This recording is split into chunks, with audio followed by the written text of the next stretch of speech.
Pagi itu, terminal bus Sukaraja terlihat seperti pasar liar yang penuh hiruk-pikuk.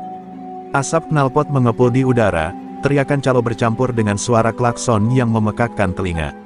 Namun di tengah kekacauan itu, ada satu hal yang lebih menonjol dari semuanya, ketakutan.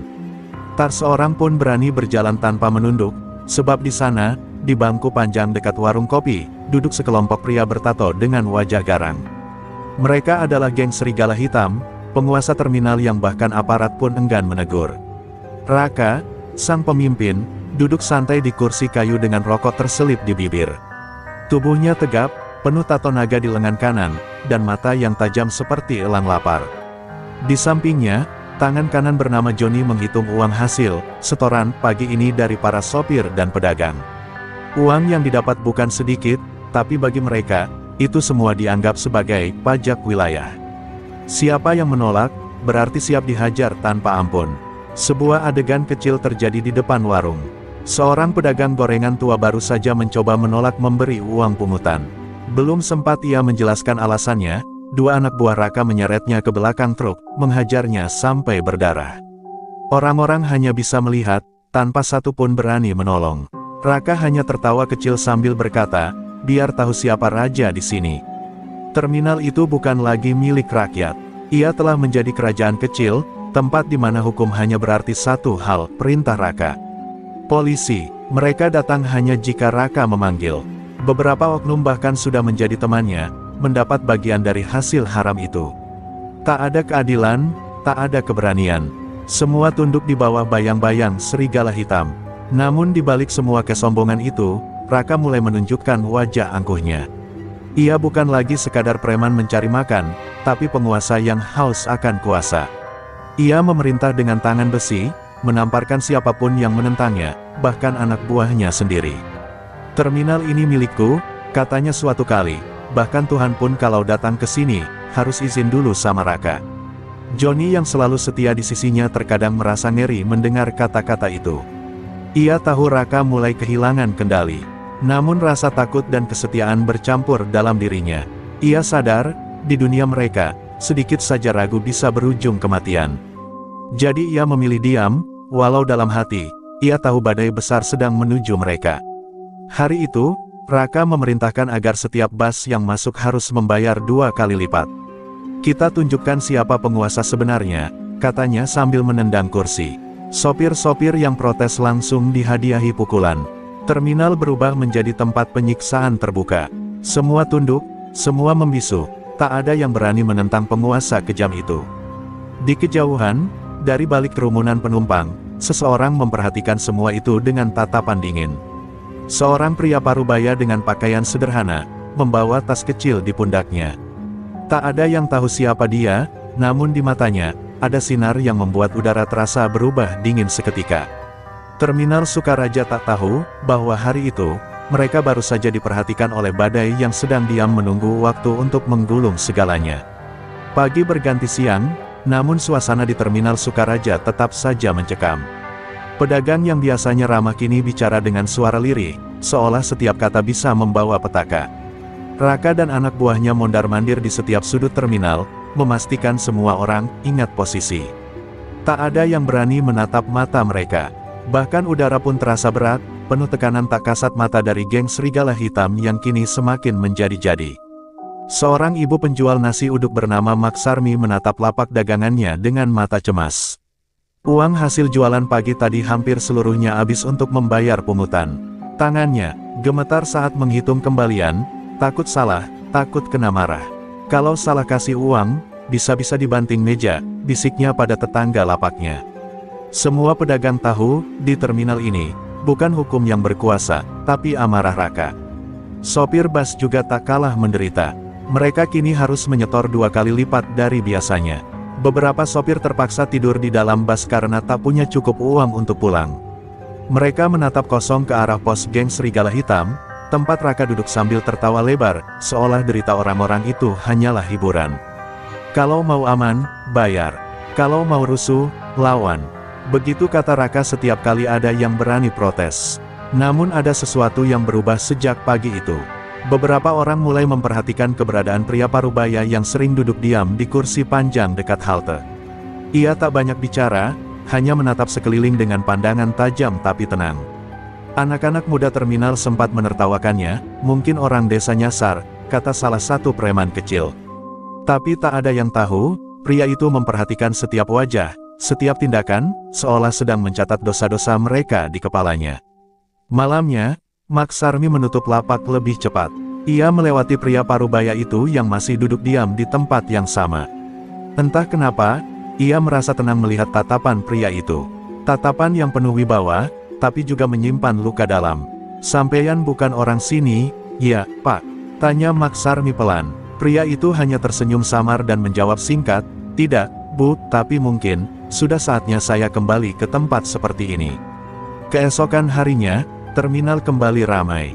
Tapi kali ini, suasananya lebih panas dari biasanya. Raka memerintahkan anak buahnya untuk menyisir semua penumpang, siapapun yang terlihat asing harus dipalak.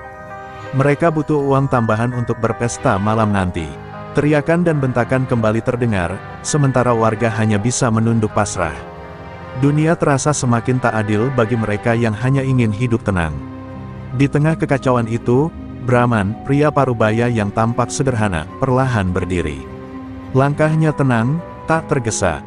Ia berjalan melewati preman-preman yang tengah beraksi, seolah tak memedulikan keberadaan mereka. Johnny yang melihatnya dari jauh sempat mengernyitkan dahi. Ada sesuatu yang aneh dari pria itu, caranya berjalan, caranya menatap. Ada ketegasan yang hanya dimiliki seseorang yang pernah memimpin, bukan sekadar orang biasa. Dan tepat ketika Raka melihat pria itu berjalan melewatinya tanpa menunduk, kemarahannya langsung meledak. Ia merasa harga dirinya diinjak. "Hei, orang tua, kau pikir tempat ini jalan nenek moyangmu? Sini, bayar uang keamanan," teriaknya dengan nada menantang. Terminal mendadak hening. Semua orang menatap ke arah pria parubaya itu, tak tahu bahwa momen kecil ini akan menjadi awal dari badai besar yang akan menyapu bersih kesombongan yang selama ini berakar di tempat itu. Terminal Sukaraja siang itu terasa lebih panas dari biasanya. Matahari menyengat, debu beterbangan, dan suara klakson bas bercampur dengan teriakan calo. Namun semua itu seakan tenggelam oleh satu kejadian kecil yang menarik perhatian banyak orang, seorang pria parubaya yang berani menatap langsung ke mata Raka, sang penguasa terminal. Suasana yang biasanya riuh tiba-tiba menjadi sunyi, seolah waktu berhenti hanya untuk menyaksikan momen itu. Pria itu, Brahman, berdiri dengan tenang di hadapan Raka. Bajunya sederhana, sedikit lusuh, dengan rambut beruban sebagian dan bekas luka samar di pelipis. Namun di balik tampilan biasa itu, ada aura wibawa yang sulit dijelaskan. Tatapannya tajam tapi tidak angkuh, suaranya rendah tapi tegas. "Saya hanya mau naik bas, Nak. Tak perlu uang keamanan," katanya pelan. Kalimat sederhana itu justru membuat darah Raka mendidih. Raka tertawa keras, suaranya menggema di seluruh terminal. "Hahaha, dengar itu, anak-anak, ada orang tua sok berani di wilayah kita. Katanya gak perlu bayar uang keamanan." Serentak tawa kasar meledak di sekitar mereka. Johnny dan beberapa anak buah lain ikut tertawa, meski dalam hati Johnny merasa ada sesuatu yang janggal. Tatapan pria itu, bukan tatapan orang biasa. Ada ketenangan yang hanya dimiliki oleh orang yang sudah sering berhadapan dengan maut. Raka lalu berdiri, menepuk-nepuk pundak Brahman dengan kasar. "Kau pikir siapa dirimu? Hah? Di sini, semua tunduk padaku," ujarnya dengan penuh kesombongan. Namun Brahman hanya menatap tanpa bicara. Tatapannya menusuk, membuat tawa Raka perlahan mereda tanpa sadar. Untuk sesaat, pemimpin preman itu merasa seperti sedang dihadapkan pada sesuatu yang jauh lebih besar dari dirinya, tapi ego dan amarahnya menutupi rasa takut yang tiba-tiba muncul di dada. Tanpa aba-aba, Raka menamparkan Brahman keras-keras di depan semua orang. Suara tamparan itu bergema, membuat pedagang dan sopir yang menyaksikan menunduk ketakutan. "Begitu caraku ngajarin orang tua kurang ajar," kata Raka dengan penuh bangga. Brahman masih diam. Ia mengusap pipinya pelan, menatap lurus ke arah Raka, lalu berkata dengan nada datar, "Kau sudah buat kesalahan besar, Nak. Tapi bukan aku yang akan membuatmu sadar, hidupmu sendiri yang akan melakukannya." Kata-kata itu seperti sumpah yang melayang di udara. Beberapa preman muda tertawa mengejek, tapi di hati Johnny muncul rasa dingin yang aneh. Ia menatap pria tua itu menjauh perlahan, melangkah tanpa tergesa, seolah tahu kemana arah semua ini akan berakhir. Raka masih berteriak-teriak di belakang, menyuruh anak buahnya mengusir pria itu, tapi Brahman sudah lenyap di balik kerumunan penumpang, meninggalkan suasana yang tak lagi sama. Sore harinya, terminal terasa lebih sunyi dari biasanya. Bahkan para preman yang biasanya tertawa kasar kini terlihat gelisah. Entah mengapa, setelah kejadian tadi, udara di terminal seolah lebih berat. Beberapa pedagang berbisik-bisik, membicarakan pria tua yang berani menantang Raka. "Siapa sebenarnya orang itu?" tanya Maksarmi pada Joni yang hanya menjawab pendek, "Entahlah," tapi matanya bikin bulu kudukku berdiri. Malam pun turun perlahan. Di pos jaga serigala hitam, Raka duduk sambil minum arak dan tertawa lagi, mencoba menutupi kegelisahan yang mulai merayap di hatinya. Ia tidak tahu bahwa saat itu, di kejauhan, di bawah bayangan lampu jalan, Brahman sedang berdiri mengamati terminal dengan tatapan dingin. Dalam hati ia berbisik pelan, "Sukaraja, dulu tempat ini pernah aman. Sekarang kotor oleh kesombongan, waktunya dibersihkan." Keesokan paginya, terminal Sukaraja kembali bergemuruh. Suara mesin bas, teriakan calo, dan langkah tergesa para penumpang bercampur menjadi irama kehidupan yang tampak biasa, tapi bagi mereka yang tinggal di sana, hari itu terasa berbeda. Setelah insiden kemarin dengan pria Parubaya, semua orang seakan menunggu sesuatu. Entah apa, tapi udara seakan berbisik bahwa sesuatu yang besar akan terjadi. Raka datang lebih pagi dari biasanya. Dengan wajah pongah, ia mengibaskan jaket kulitnya dan duduk di kursi kayu seperti seorang raja. Hari ini, siapapun yang masuk terminal harus bayar 2 kali lipat. "Gue mau lihat siapa yang berani macam-macam," serunya lantang. Anak buahnya bersorak, sebagian tertawa keras. Namun di balik tawa itu, Joni justru merasa ada firasat buruk. Bayangan wajah pria tua kemarin terus menghantui pikirannya. Belum lama perintah itu keluar, seorang sopir bas baru datang membawa rombongan penumpang. Ia belum tahu peraturan baru itu. Saat Raka menghampiri dan meminta uang, si sopir dengan gugup berkata, "Maaf, Bang, uangnya pas buat solar, besok saya ganti." Tanpa pikir panjang, Raka langsung menghantam kepala sopir itu dengan gagang besi. Darah mengalir, penumpang menjerit ketakutan. "Ini wilayah gue, siapa yang gak mau bayar, siap dikubur di sini," teriaknya, menggema di seluruh terminal. Di tengah kekacauan itu, langkah seseorang terdengar mendekat perlahan. Semua mata menoleh. Pria Parubaya kemarin, Brahman, muncul lagi, kali ini tanpa senyum, tanpa kata.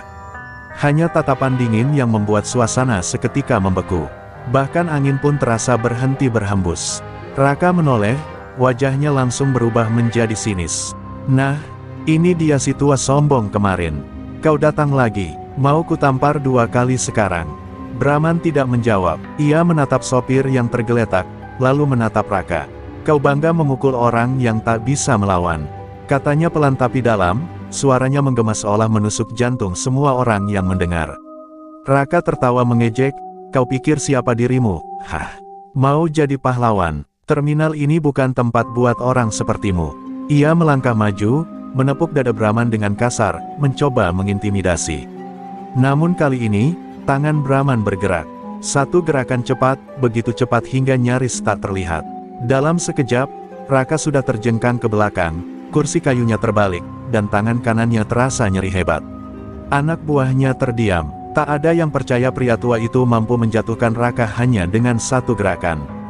Suasana hening mencekam. Brahman menatap mereka satu persatu, lalu berkata lirih, "Aku sudah bilang, jangan cari masalah dengan orang yang tidak kau kenal."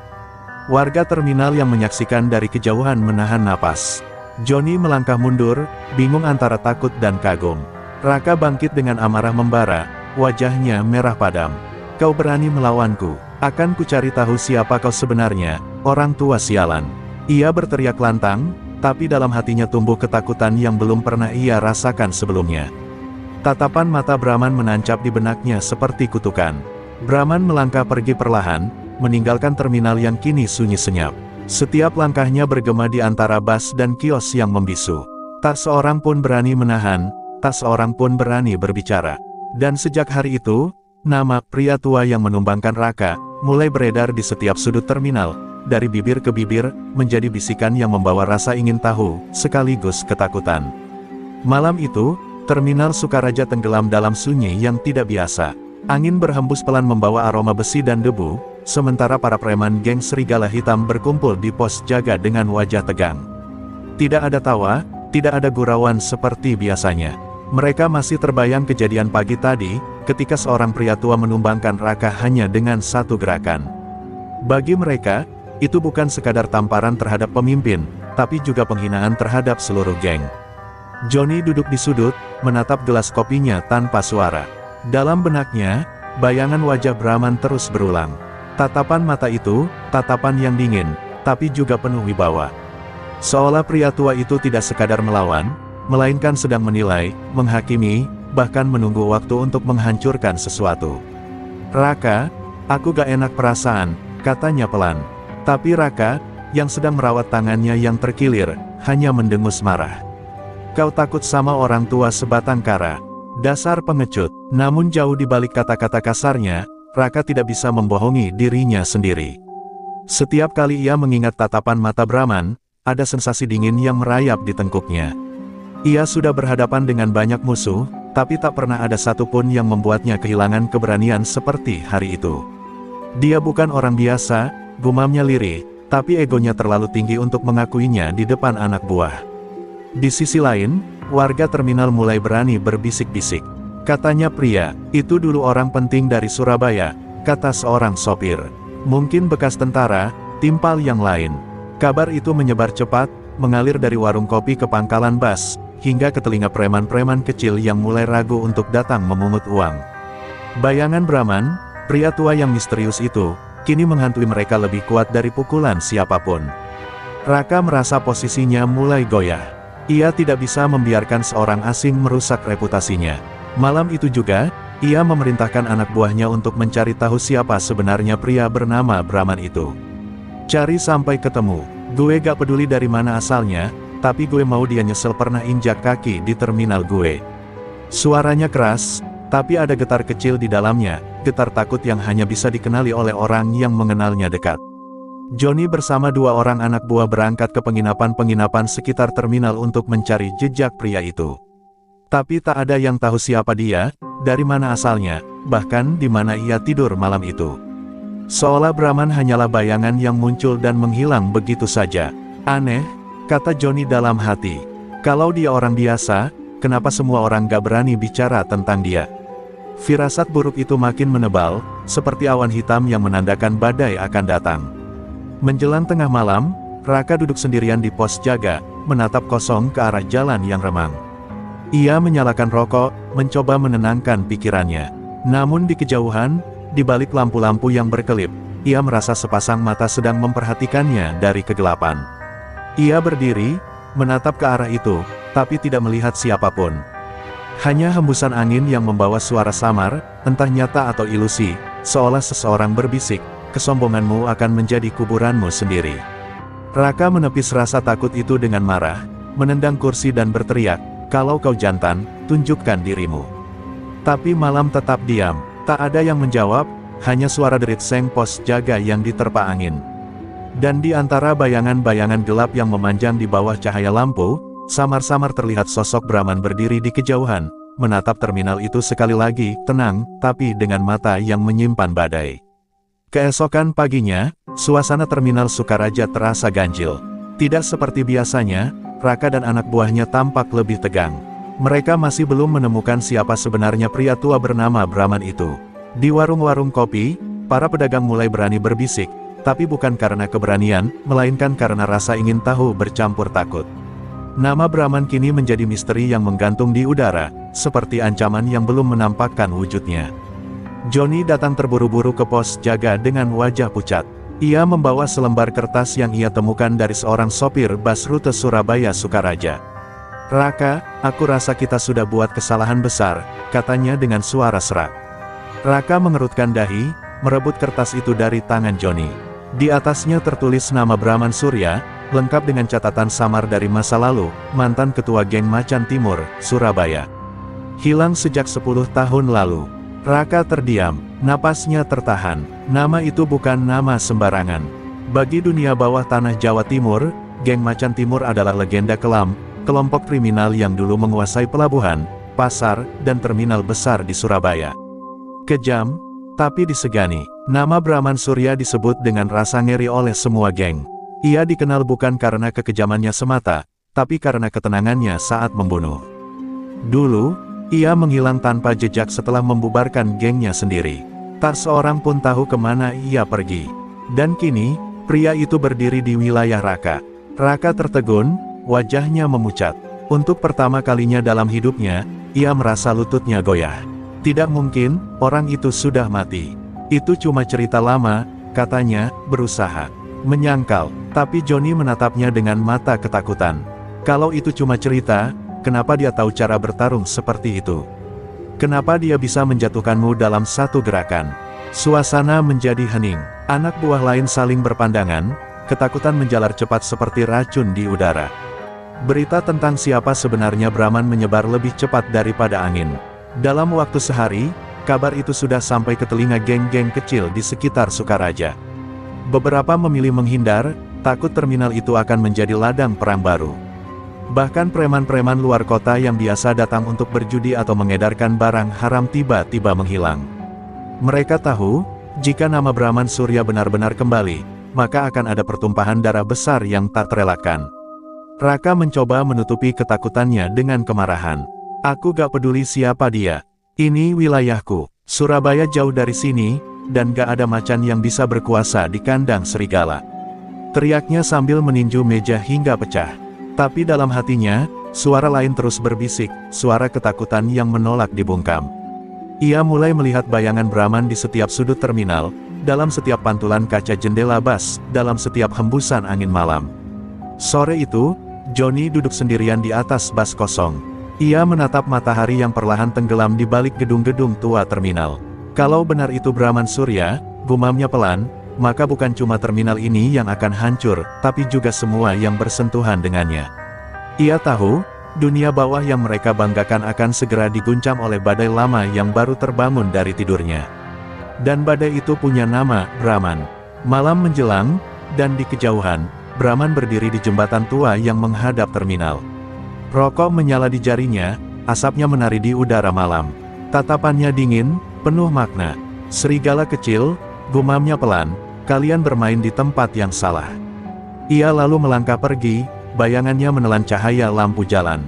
Dan di bawah sinar bulan yang pucat, terminal Sukaraja bersiap menyambut malam panjang yang tak akan pernah mereka lupakan. Malam itu, hujan turun deras membasahi terminal Sukaraja.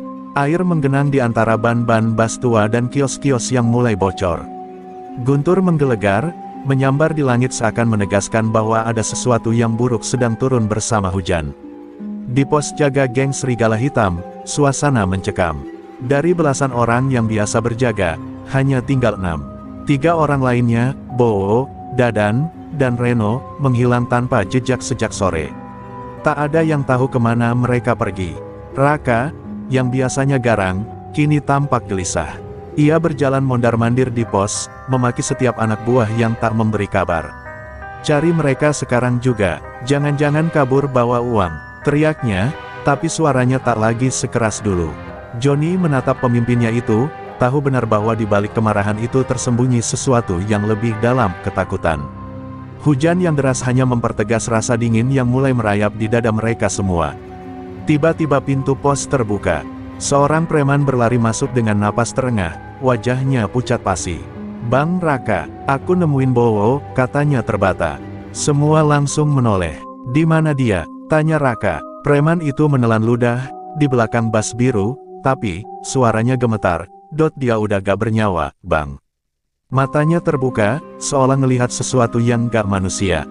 Suasana langsung hening. Suara hujan jadi satu-satunya yang terdengar. Raka bergegas keluar bersama Johnny dan beberapa anak buah.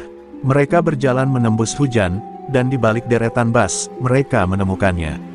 Tubuh Bowo tergeletak, kaku, tanpa luka yang jelas. Tapi wajahnya penuh ketakutan, matanya terbuka lebar seolah melihat neraka. Di tangannya masih menggenggam sesuatu, sebatang rokok yang separuh terbakar. Johnny merasakan dadanya mencelos. Rokok itu adalah merek yang sama dengan yang diisap pria tua itu, Brahman Surya. Raka mundur selangkah, wajahnya pucat meski ia berusaha tampak berani. Ini pasti ulah orang lain. Mungkin geng luar kota, katanya berteriak, seakan ingin meyakinkan dirinya sendiri.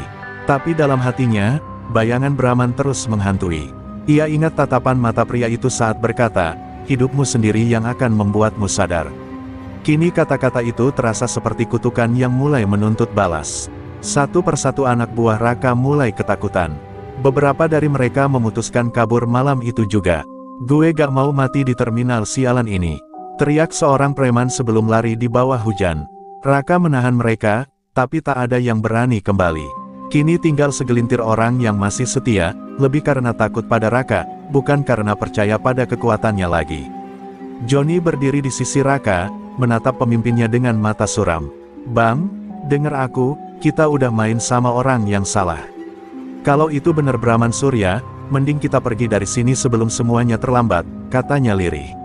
Tapi Raka membanting botol minumannya ke tanah. Tidak, ini wilayah gue, gak ada macan dari Surabaya yang bisa ngambil terminal ini.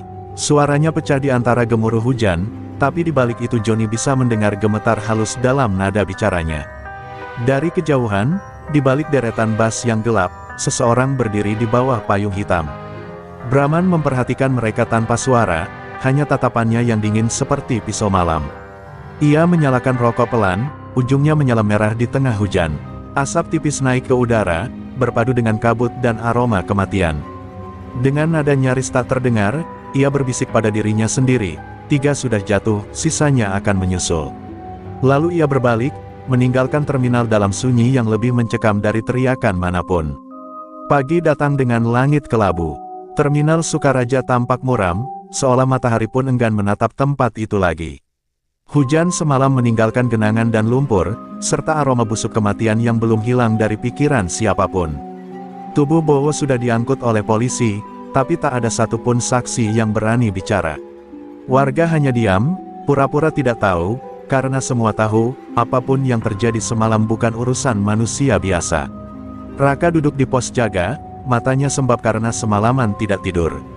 Rokok di tangannya sudah padam, tapi ia tak menyadarinya. Sejak kejadian semalam, pikirannya terus dihantui oleh wajah Brahman. Setiap kali ia memejamkan mata, ia melihat tatapan tajam itu, dingin, menembus, seolah menelanjangi semua kesombongan yang selama ini ia banggakan. Namun egonya menolak tunduk. Ia menggenggam pistol di pinggangnya erat-erat, mencoba menenangkan diri dengan satu keyakinan, semua orang bisa mati, bahkan pria tua itu. Tiba-tiba, suara deru motor terdengar dari arah jalan raya. 6 motor besar melaju perlahan ke dalam terminal, dengan suara knalpot berat dan menggelegar. Semua preman yang tersisa segera keluar, waspada. Saat motor-motor itu berhenti, dari balik helm hitam mereka muncul wajah-wajah asing, dingin, penuh luka masa lalu. Salah satu dari mereka membuka helm, memperlihatkan wajah keras dengan bekas luka panjang di pipinya. Ia berjalan mendekati Raka dan berkata datar, kami datang bukan untuk ikut. Kami cuma disuruh kasih pesan. Raka bangkit, wajahnya tegang. Pesan dari siapa? Tanyanya garang. Pria berparut itu menatapnya tajam, lalu melemparkan sesuatu ke tanah, sebatang rokok dengan merek yang sama seperti yang ditemukan di tangan Bowo. Dari orang yang dulu kau hina di depan umum, katanya dingin. Dia bilang, sore nanti, terminal ini bukan milikmu lagi. Setelah berkata begitu, pria itu naik ke motornya, diikuti kawan-kawan, dan pergi. Meninggalkan debu dan ketakutan di belakang mereka. Raka memukul meja keras-keras. Kurang ajar, dia kira gue bakal kabur. Ia berteriak memerintah Johnny dan yang lain untuk bersiap. Panggil semua anak buah yang masih berani. Sore ini kita sambut orang itu. Tapi Johnny tidak segera bergerak. Ia menatap Raka lama, wajahnya penuh kebimbangan. Bang, apa gak sebaiknya kita pergi aja? Gue gak mau nyeret anak-anak mati konyol, katanya. Raka menatapnya tajam. Kalau lo takut, minggir. Gue gak butuh pengecut. Sore pun tiba, langit berubah oranye kelam. Udara panas bercampur aroma bensin dan darah lama. Raka berdiri di tengah terminal bersama sisa pasukannya, hanya 9 orang. Mereka membawa senjata tajam dan beberapa tongkat besi. Tapi hati mereka sudah ciut. Tak satu pun yang berani bicara. Dari kejauhan, langkah kaki terdengar. Perlahan, seorang pria tua dengan jaket kulit hitam berjalan sendirian ke arah mereka. Di tangannya ada tongkat besi yang ujungnya tergores darah kering. Wajahnya tenang, tapi matanya menyala seperti bara. Jadi ini kau, Brahman Surya. Raka berteriak, mencoba menutupi ketakutannya dengan amarah. Brahman berhenti beberapa meter di depannya.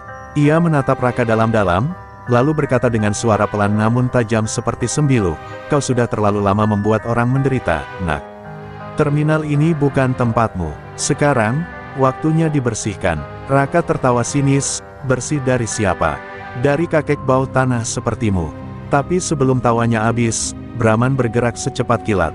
Tongkat besinya menghantam tanah, dan dalam sekejap dua preman jatuh tersungkur tanpa sempat menjerit. Kekacauan pun pecah. Jeritan dan suara benda logam beradu menggema di seluruh terminal. Raka berusaha melawan, tapi Brahman bukan sekadar pria tua, gerakannya terlatih, penuh ketepatan dan amarah terpendam. Dalam beberapa detik, setengah anak buah Raka tumbang. Sementara itu, warga mulai berkerumun dari kejauhan, menyaksikan sesuatu yang tak pernah mereka bayangkan sebelumnya. Seorang pria tua sendirian melawan segerombolan preman dengan mata penuh keberanian dan luka masa lalu. Debu dan darah bercampur di udara sore itu. Terminal Sukaraja yang biasanya riuh kini berubah menjadi medan perang. Jeritan, dentuman besi, dan derap langkah terdengar bersahutan. Brahman Surya berdiri di tengah-tengah, tubuhnya tegap meski usianya sudah lewat parubaya. Tongkat besi di tangannya berkilat, menebas udara dengan presisi mematikan. Setiap pukulan tidak sia-sia, satu demi satu preman tumbang, sebagian pingsan, sebagian tak lagi bergerak. Namun di balik ketenangannya, amarah lama bergolak seperti lahar di dadanya. Raka, dengan wajah penuh keringat dan darah dari luka kecil di pelipisnya, mundur beberapa langkah. Ia tak menyangka pria tua itu sekuat ini. "Siapa kau sebenarnya?" "Hah!" teriaknya sambil menodongkan pistol ke arah Brahman. Tapi Brahman hanya menatapnya dengan pandangan yang dalam, seolah sedang melihat bukan musuh, tapi seseorang dari masa lalu yang harus menerima hukuman. "Aku adalah orang yang dulu kalian singkirkan, kalian hancurkan tanpa belas kasihan. Dan hari ini, aku hanya mengembalikan apa yang kalian tanam." Sebuah ledakan kecil terdengar, pistol Raka meletus, tapi Brahman menghindar cepat. Peluru hanya menembus tiang bas di belakangnya. Dalam sekejap, Brahman menendang pistol itu hingga terlempar, lalu menghantam dada Raka dengan tongkat. Raka terjatuh keras, terbatuk darah, tapi matanya masih menyala dengan kebencian. "Kau pikir kau pahlawan? Hah! Kau cuma orang tua yang gak bisa lepas dari masa lalu," serunya parau. Brahman diam sejenak, menatapnya dari atas. "Benar," katanya dingin, "tapi masa laluku lebih terhormat dari hidupmu yang busuk." Dari balik reruntuhan kios, Johnny menyaksikan semua itu. Tangannya gemetar, hatinya terbelah antara kesetiaan dan ketakutan. Ia melihat satu demi satu rekannya jatuh, dan di tengah semua itu, ia sadar, pria tua ini bukan sekadar dendam, ia membawa keadilan yang tertunda. "Bang Raka, cukup," teriaknya, "udah cukup darah yang tumpah." Tapi Raka tidak mendengar. Ia bangkit lagi, mengambil pisau di pinggangnya, dan berlari ke arah Brahman dengan teriakan penuh amarah. Brahman menghindar, lalu memutar tongkatnya dengan gerakan cepat. Ujung besi itu menghantam pergelangan tangan Raka, membuat pisaunya terlepas. Dalam satu hentakan, Brahman menahan leher Raka dengan tongkat dan menatap matanya tajam. "Kau tahu siapa aku?" Suaranya rendah tapi bergetar. Raka berusaha melawan, tapi tak sanggup bicara. "20 tahun lalu, aku kehilangan anak di terminal seperti ini," lanjut Brahman, suaranya mulai pecah oleh emosi. "Anakku mati ditusuk oleh preman-preman busuk, dan aku bersumpah, suatu hari aku akan bersihkan semua tempat ini dari kalian." Kata-kata itu membuat semua yang masih berdiri membeku. Bahkan Johnny menunduk, menyadari bahwa dendam Brahman bukan tanpa alasan. Air mata Brahman jatuh, bercampur dengan hujan yang kembali turun perlahan. Ia melepaskan tongkatnya dari leher Raka, memberi kesempatan bagi pria muda itu untuk bernapas. Tapi ketika Raka mencoba mengambil kesempatan menyerang lagi, Brahman bergerak lebih cepat. Satu ayunan keras menghantam dada Raka, dan tubuhnya terlempar ke belakang, menabrak papan terminal. Raka tergeletak, napasnya tersengal. Ia menatap Brahman dengan pandangan kosong, lalu tersenyum getir. "Jadi ini akhir gue ya, kakek?" Brahman menatapnya datar. "Tidak, ini akhir dari kesombonganmu." Ia membalikkan badan, meninggalkan Raka yang terkapar di genangan air hujan bercampur darah. Tak ada yang berani menghampiri. Para preman yang tersisa memilih menunduk, sebagian lari meninggalkan terminal tanpa menoleh lagi. Di bawah langit yang gelap, Brahman berdiri di tengah terminal yang kini sunyi. Suara sirene polisi terdengar samar di kejauhan. Ia menatap langit dan berbisik lirih, "Anakku, satu lagi sudah ditebus." Lalu ia berjalan perlahan meninggalkan tempat itu, membawa beban yang tak akan pernah benar-benar hilang. Di belakangnya, terminal Sukaraja mulai kembali hidup, tapi kini tanpa preman, tanpa ancaman, hanya sunyi dan sisa hujan yang menjadi saksi bahwa keadilan, meski datang terlambat, tetap akan datang. Malam itu, Brahman berjalan sendirian di bawah hujan yang belum reda. Setiap langkahnya menimbulkan cipratan kecil di genangan air terminal yang kini sepi. Lampu-lampu temaram memantulkan bayangan tubuhnya yang rentan namun masih gagah, seolah hujan pun tak sanggup memadamkan bara di dadanya. Di wajahnya tersirat kelelahan, bukan karena pertarungan, melainkan karena luka masa lalu yang kembali terbuka. Apa yang baru saja terjadi di terminal bukan sekadar balas dendam, itu adalah pengadilan untuk dosa yang telah lama menunggu waktu. Brahman melangkah menuju sebuah warung tua di ujung jalan. Di sana, seorang perempuan tua menatapnya dari balik tirai plastik. Wajah perempuan itu berubah pucat ketika melihatnya. "Brahman," katanya lirih, hampir tak percaya. Brahman mengangguk pelan. "Masih ingat aku, Rini?" Perempuan itu menutup mulutnya, menahan tangis. Ia berjalan mendekat, memegang tangan Brahman yang dingin oleh hujan. "Aku pikir kau sudah mati di Surabaya." Setelah kejadian itu, ucapnya dengan suara bergetar. Brahman menatap keluar jendela, matanya sayu. "Aku memang mati, Rin, di hari anakku dibunuh, separuh jiwaku ikut terkubur." Rini menunduk, air matanya jatuh membasahi lantai. Dulu, 20 tahun lalu, Brahman adalah sosok disegani di Surabaya. Pemimpin geng lama yang ditakuti, namun punya satu prinsip, jangan sakiti orang kecil. Namun kejamnya dunia jalanan tak mengenal nurani. Ketika ia menolak bekerja sama dengan kelompok baru yang menjual narkoba di terminal, mereka membalas dengan cara paling keji, membunuh anak sematawayangnya, Rama, yang baru berusia 17 tahun. Sejak malam itu, Brahman menghilang. Semua orang mengira ia mati ditembak polisi. Padahal ia bersembunyi di pinggiran Jawa Timur, menunggu waktu, menahan dendam yang menggerogoti setiap hari hidupnya. "Aku bersumpah," ucapnya lirih, "suatu hari aku akan bersihkan semua sarang mereka, satu persatu. Terminal, pelabuhan, dan setiap tempat di mana darah anakku tumpah." Dan hari ini, sumpah itu satu persatu ditepati. Rini menatapnya dengan iba. "Tapi apa hatimu tenang, men? Setelah semua darah yang kau tumpahkan?" Brahman diam cukup lama, lalu menjawab dengan suara serak, "Tidak, Rin. Tapi kalau aku tidak melakukannya, tempat ini tidak akan pernah berhenti jadi kuburan bagi orang miskin." Ia menghela napas panjang. "Mereka pikir aku hanya pria tua. Mereka salah. Aku masih punya alasan untuk berdiri." Rini berjalan ke dapur dan kembali membawa secangkir kopi hitam hangat. Brahman menatap asapnya perlahan naik ke udara, seperti jiwa-jiwa yang akhirnya lepas dari penderitaan. "Terminal ini sudah aman sekarang," kata Rini pelan. "Tapi orang-orang dari Surabaya, mereka pasti tahu kau kembali." Brahman mengangguk tanpa ragu. "Biarkan mereka datang. Aku sudah siap." Matanya menatap keluar, menembus hujan yang mulai reda. Dalam tatapan itu, bukan ketakutan yang tampak, melainkan ketenangan seorang pria yang sudah berdamai dengan maut. Malam semakin larut. Di luar warung, suara mesin motor terdengar samar. Beberapa bayangan bergerak di balik kabut hujan, cepat dan sunyi. Brahman menyadarinya, tapi ia hanya tersenyum tipis. "Mereka datang lebih cepat dari yang kuduga," ucapnya tenang sambil menaruh cangkirnya di meja. Rini menatapnya dengan cemas. "Brahman, kau mau kemana?"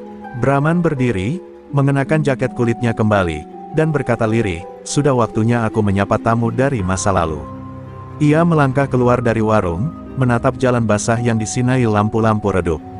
Dari kejauhan, 4 motor besar berhenti di hadapannya. Seseorang turun dari motor, membuka helm, dan tersenyum sinis. "Sudah lama, Brahman Surya," katanya. Brahman hanya membalas dengan pandangan dingin. Angin malam berhembus, membawa aroma bensin dan hujan. Dalam keheningan itu, dua dunia yang lama berpisah akhirnya bertemu kembali. Masa lalu yang berdarah kini menuntut babak baru. Malam kembali menegaskan keheningan yang mencekam. Di bawah cahaya lampu jalan yang redup, 4 motor besar berhenti berjejer di depan warung kecil tempat Brahman berdiri. Hujan telah berhenti, namun udara masih lembab dan berbau besi. Brahman menatap tajam ke arah mereka yang turun satu persatu. Dari sorot mata dan cara mereka berdiri, ia tahu, ini bukan preman jalanan biasa.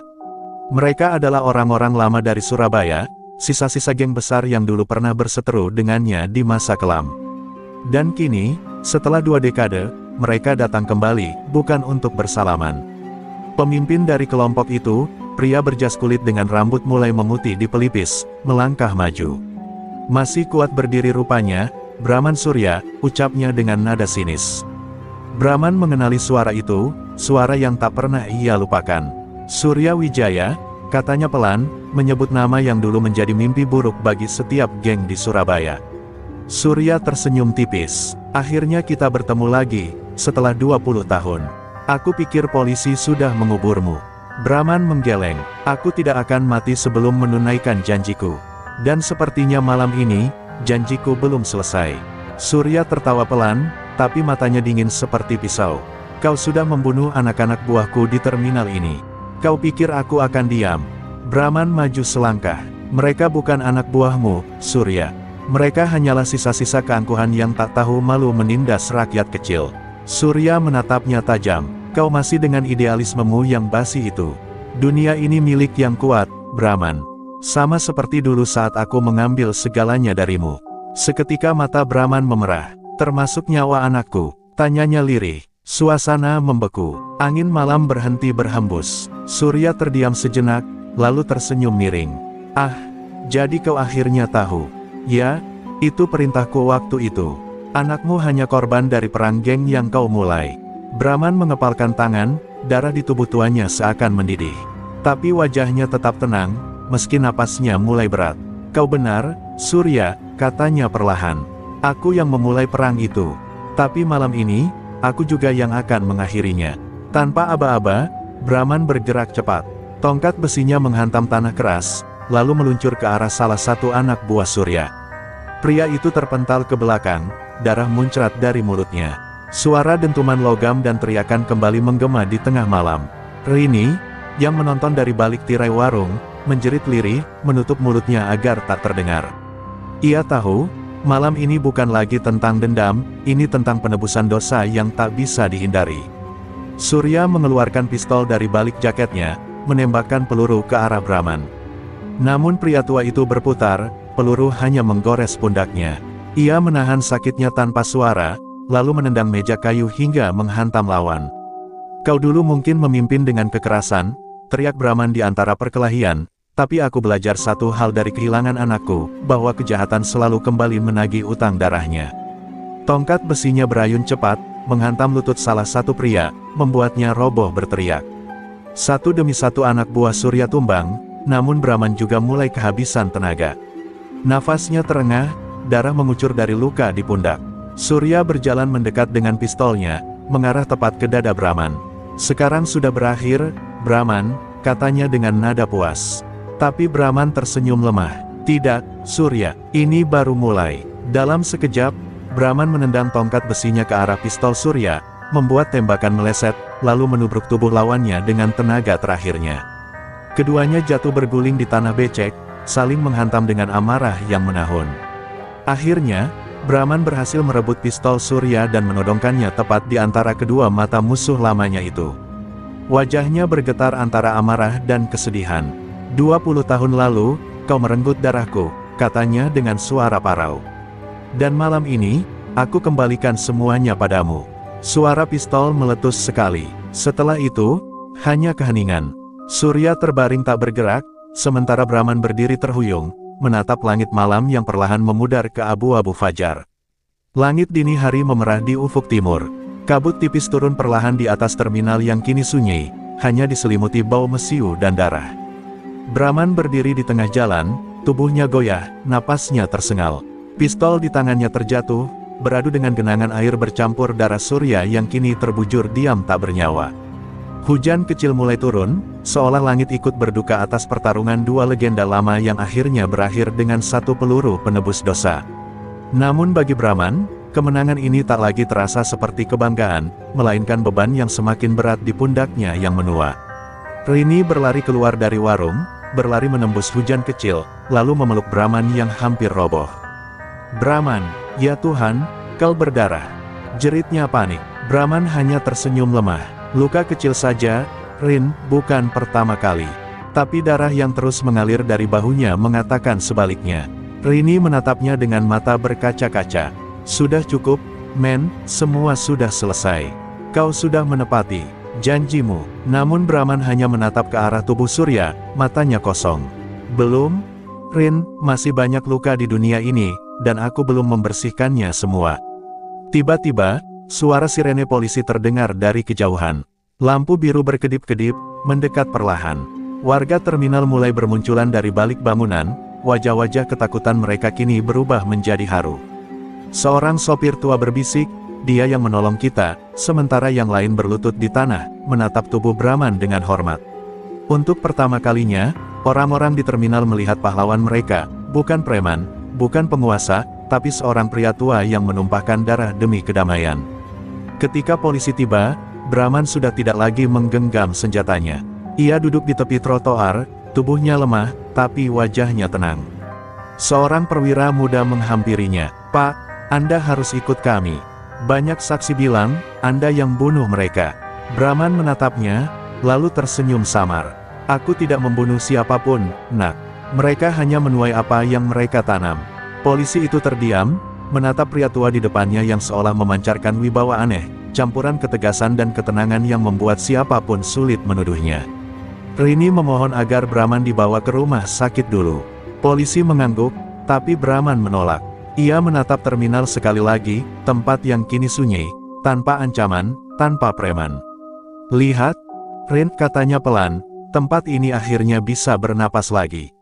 Rini menatapnya sambil menangis. "Tapi bagaimana denganmu?" Brahman tersenyum kecil. "Aku sudah terlalu lama hidup untuk menunggu hari ini. Kalau memang waktuku datang, biarlah datang di tempat ini, di antara orang-orang kecil yang dulu pernah aku jaga." Angin dini hari berembus pelan.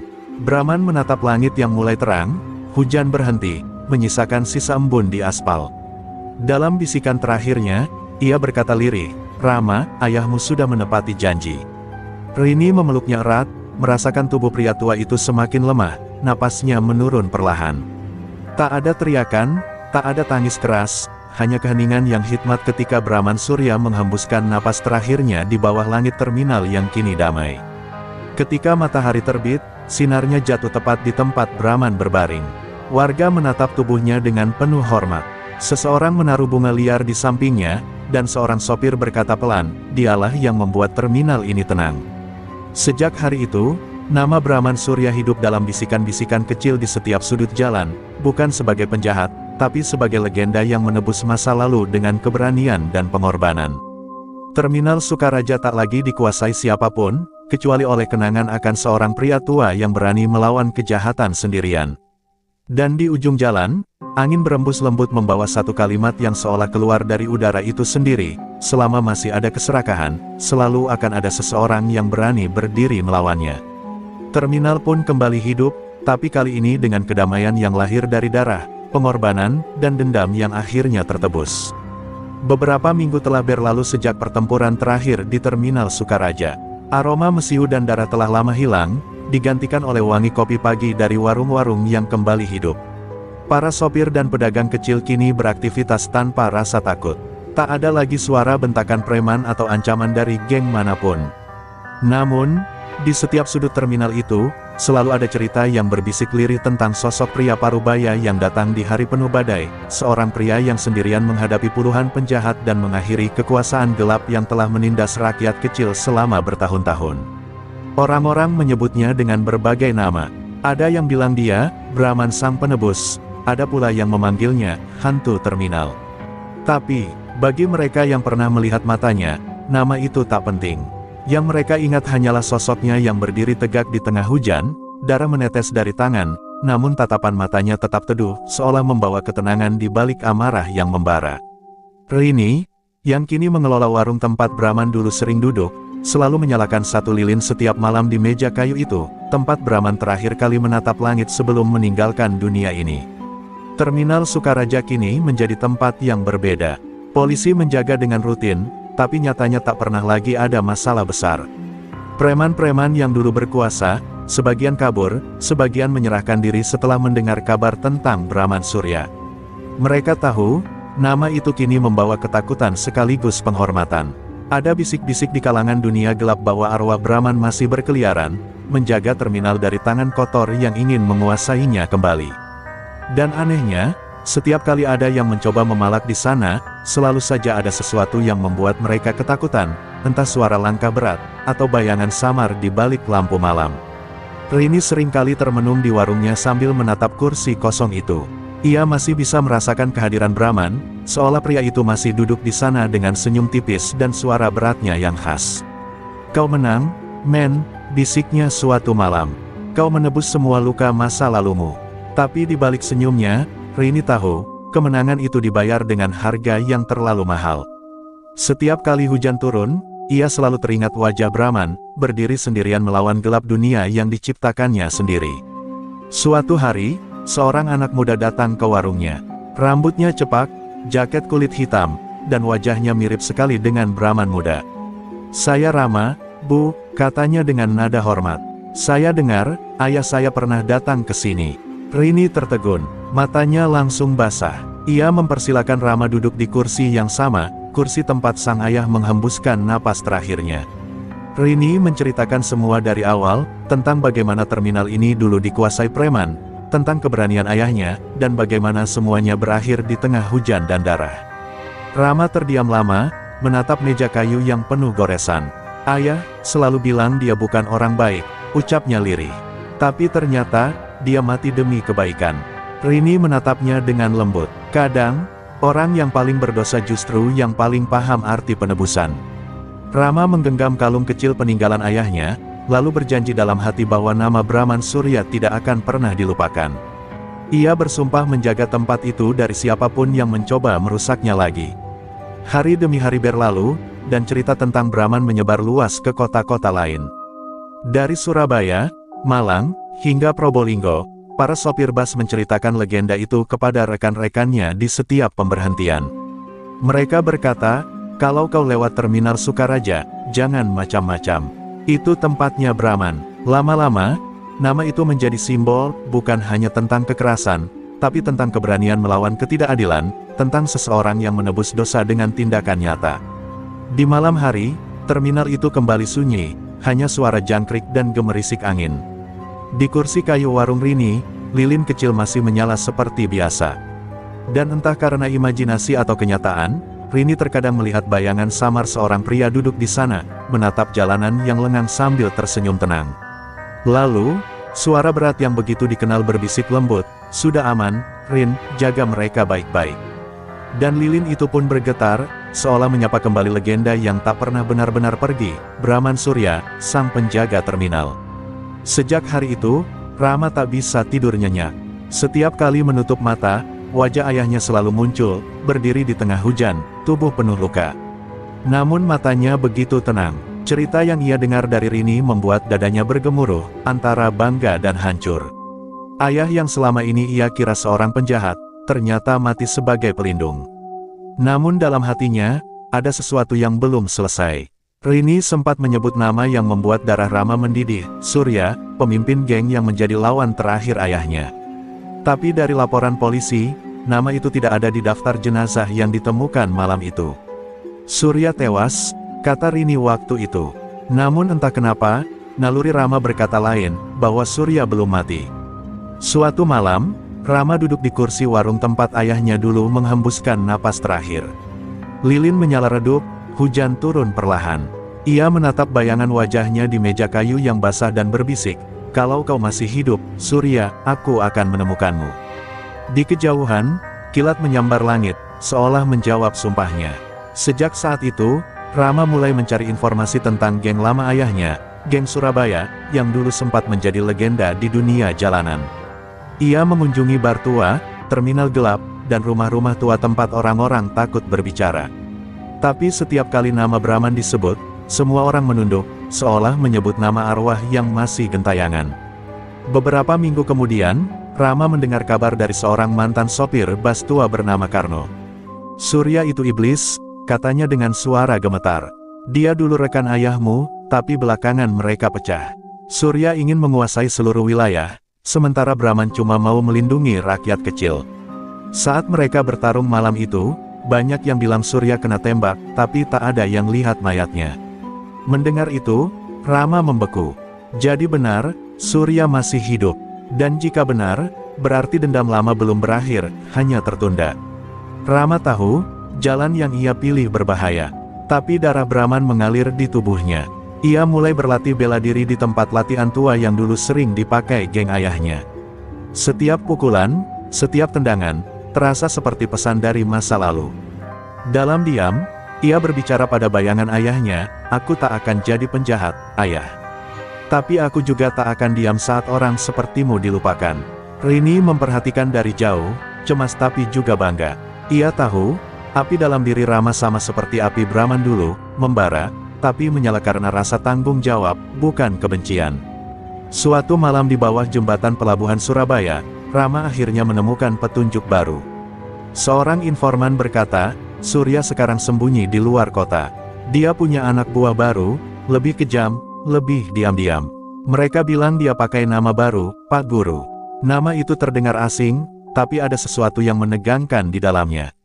Seorang mantan preman bahkan bersumpah bahwa, Pak Guru, itu sedang merencanakan sesuatu besar, sesuatu yang akan membuat semua terminal di Jawa Timur jatuh ke tangannya. Rama mengepalkan tangan. Ia tahu, ini bukan sekadar dendam pribadi lagi, ini tentang melanjutkan perjuangan ayahnya. Rini mencoba mencegahnya. Rama, kau bukan ayahmu. Jangan ulangi masa lalunya, katanya penuh air mata. Tapi Rama hanya menatapnya dengan lembut. Aku tak akan mengulang masa lalu, Bu. Aku akan menyelesaikannya. Kata-katanya tegas, namun matanya menyimpan kesedihan. Ia tahu apa artinya melangkah ke dunia gelap yang sama dengan ayahnya, dunia di mana setiap langkah bisa berarti akhir hidup. Tapi ia tak peduli, karena bagi Rama, keadilan bukan hanya tentang hukum, tapi tentang menegakkan kebenaran di tempat hukum tak berani masuk. Beberapa malam berikutnya, Rama meninggalkan terminal Sukaraja. Ia berjalan sendirian di bawah langit kelabu, membawa jaket hitam peninggalan ayahnya dan kalung kecil di lehernya. Di belakangnya, lampu-lampu terminal berkedip pelan, seolah mengantar kepergiannya. Rini menatap dari kejauhan sambil berdoa lirih, semoga kau tak berakhir seperti dia, tapi jauh di dalam hatinya, ia tahu, legenda Brahman Surya belum berakhir, hanya berganti wajah. Kini, api itu hidup dalam darah putranya. Dan malam itu, di tengah jalan menuju kota Surabaya, Rama berhenti di bawah papan besar bertuliskan, "Selamat datang di kota pahlawan." Ia menatap tulisan itu, lalu tersenyum samar. "Kota pahlawan," ya, gumamnya pelan. "Kau akan melihat satu lagi." Dengan langkah mantap, ia berjalan ke arah gelap, ke dunia yang dulu pernah dibersihkan ayahnya, kini siap ia bersihkan kembali, dengan caranya sendiri. Langit Surabaya malam itu tampak berat, diselimuti awan gelap seperti menandakan badai akan datang. Di sebuah gang sempit di kawasan pelabuhan, Rama berjalan perlahan, menyusuri aroma asin laut bercampur bau solar dan rokok murahan. Ia telah berhari-hari mencari jejak, Pak Guru, nama yang kini menghantui pikirannya setiap malam. Informan terakhir yang ia temui di Pasar Turi mengatakan bahwa, Pak Guru, sedang membangun jaringan baru, bukan sekadar geng, tapi organisasi bayangan yang mengatur pelabuhan, terminal, bahkan perdagangan gelap senjata. Dan di sanalah, di tengah kegelapan dunia bawah tanah Surabaya, nama itu mulai menjadi legenda baru, menggantikan nama ayahnya. Rama menyusup ke sebuah bar tua bernama Pelabuhan Hitam, tempat para mantan preman dan pengedar berkumpul. Musik keras bercampur suara tawa kasar, tapi di sudut gelap ruangan, ada percakapan yang menarik perhatiannya.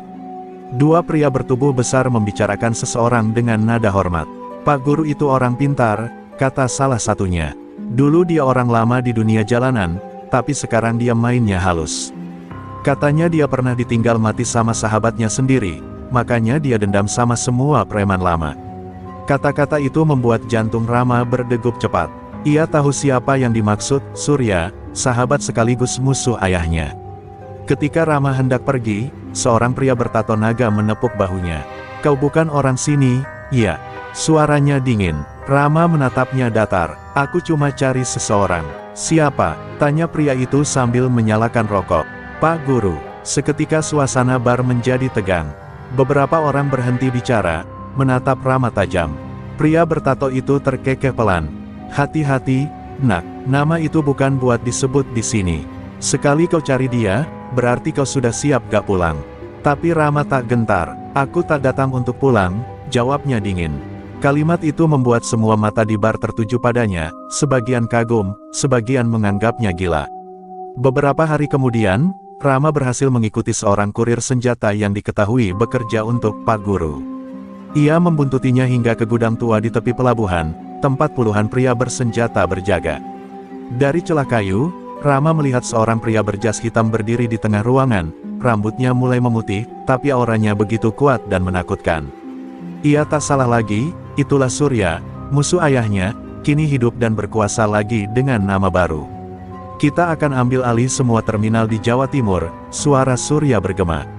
Kita mulai dari Sukaraja, tempat itu dulu milik seseorang yang berkhianat padaku. Nama Sukaraja membuat darah Rama mendidih. Ia hampir menyerbu ke dalam, tapi menahan diri. Sekarang bukan waktunya. Ia tahu, ini bukan pertarungan yang bisa dimenangkan dengan emosi. Ia harus memikirkan strategi. Tapi saat ia mundur pelan dari balik gudang, seorang penjaga melihat bayangannya. "Siapa itu?" teriaknya. Peluru langsung berdesing, menghantam kayu di sebelah kepala Rama. Ia berlari menembus malam, melompati tumpukan kontainer, sementara peluru terus menghujani dari belakang. Dalam hujan deras dan suara tembakan, Rama akhirnya berhasil melarikan diri ke perkampungan nelayan. Namun di balik semua itu, ia tahu satu hal, perang baru telah dimulai. Di rumah tua yang ia sewa, Rama menatap wajahnya di cermin. Luka di pipinya meneteskan darah, tapi matanya menyala penuh tekad. "Jadi kau masih hidup, Surya," bisiknya. "Dan kau masih ingin menguasai Sukaraja. Tapi kali ini, kau tak akan melawan Brahman. Kau akan melawan darahnya." Ia membuka tas kecil peninggalan ayahnya, di dalamnya ada pistol tua, foto lama Brahman bersama Surya, dan surat yang belum pernah ia baca. Surat itu ditulis tangan, tinta sudah pudar, "Jika kau membaca ini, nak, artinya masa lalu belum selesai. Jangan ulangi kesalahanku. Tapi kalau kegelapan datang lagi, jadilah terang." Kata-kata itu menamparkan hatinya. Rama tahu ayahnya tidak ingin ia menumpahkan darah lagi. Tapi bagaimana mungkin ia diam, sementara orang yang membunuh ayahnya kini ingin menghancurkan segalanya. Ia menatap foto itu lama-lama, dua sahabat yang kini terpisah oleh darah. "Ayah," ucapnya lirih, "aku akan melawan. Bukan untuk dendam, tapi untuk memastikan tidak ada lagi darah yang jatuh di tempat yang sama." Malam itu, Rama bersiap. Ia mengenakan jaket hitam ayahnya, menaruh pistol di pinggang, lalu menatap langit Surabaya yang mulai diselimuti petir. Di bawah cahaya lampu pelabuhan yang temaram, ia berjalan dengan langkah mantap ke arah gudang tempat Surya bersembunyi.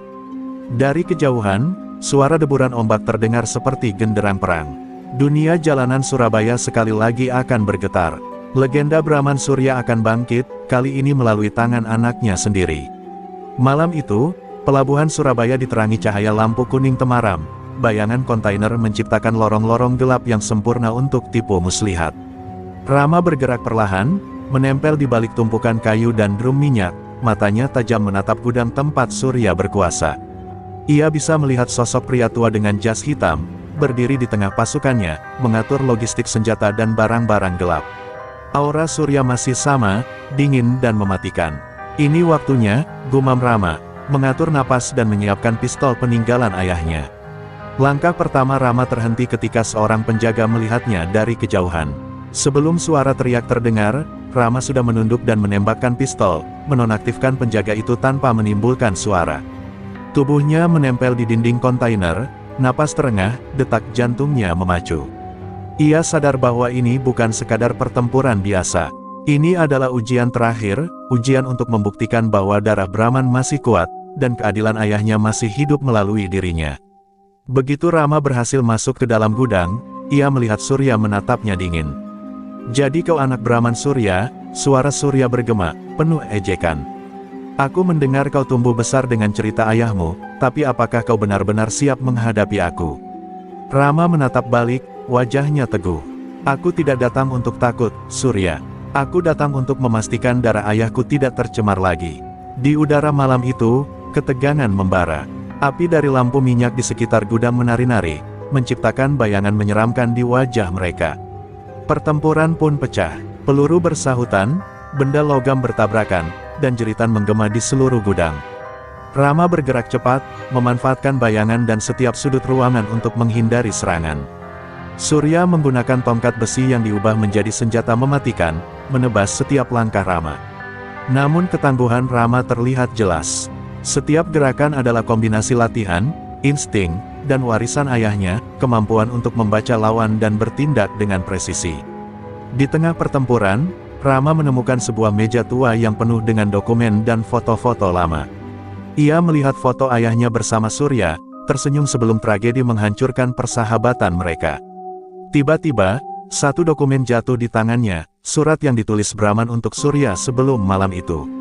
Tulisannya tegas, namun penuh kesedihan, jika kau terus berjalan di jalan ini, semua yang kita cintai akan hilang. Jangan ulangi kesalahan yang sama. Rama menatap Surya, menyadari bahwa dendam ini tidak hanya tentang mereka, tapi juga warisan luka yang belum selesai. Surya tertawa sinis saat melihat Rama membaca dokumen itu. Jadi kau tahu semuanya, katanya sambil menodongkan tongkat ke arah Rama. Ayahmu menulis ini untukku, tapi aku tetap jalan sendiri. Rama menatap balik dengan mata menyala, dan aku akan memastikan bahwa jalanmu berhenti di sini, Pak Guru. Tidak ada lagi darah yang jatuh karena dendammu. Dalam sekejap, mereka bertempur sengit, tubuh mereka bergerak cepat di antara kontainer, api lampu minyak menciptakan siluet yang menakutkan, sementara barang-barang gelap berantakan di lantai.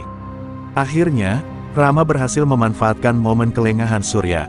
Dengan satu tendangan cepat, tongkat Surya terlempar, dan Rama menodongkan pistol di dada musuh lamanya itu. Surya tersenyum tipis, lalu menatap wajah Rama lama-lama. Kau, benar-benar anak Brahman, katanya pelan. Aku salah menilai, tapi sekarang, kau harus memilih, darah atau pengampunan. Rama menatap tajam, napas terengah. Aku pilih keadilan, bukan dendam. Aku pilih menjaga terminal, bukan membalas masa lalu. Ledakan kecil terdengar saat beberapa drum minyak terbakar karena api yang menjalar, tapi keduanya berhenti. Surya jatuh berlutut, mengakui kekalahan, sementara Rama berdiri di atasnya, tubuhnya lelah tapi mata menyala penuh tekad. Di luar gudang, hujan mulai turun, membasahi pelabuhan dan menyapu sisa darah serta abu dendam yang telah lama menumpuk. Rama menatap langit, mengingat kata-kata ayahnya, jadilah terang saat kegelapan datang. Dan malam itu, pelabuhan Surabaya kembali damai, kali ini bukan karena seorang legenda lama, tapi karena darah dan tekad generasi berikutnya. Pagi itu, terminal Sukaraja bersinar di bawah cahaya matahari yang hangat. Jalanan kembali riuh oleh pedagang dan sopir bus, tetapi kali ini, tidak ada rasa takut yang menyelimuti.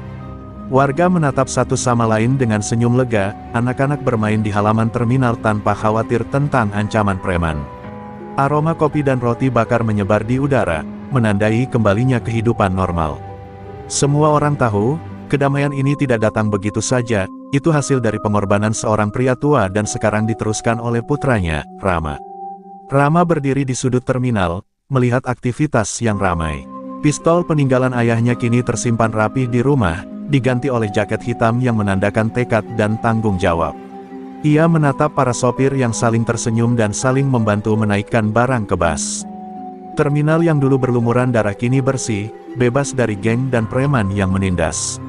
Setiap sudut menceritakan kisah keberanian ayahnya, dan kini, Rama menjadi simbol harapan baru.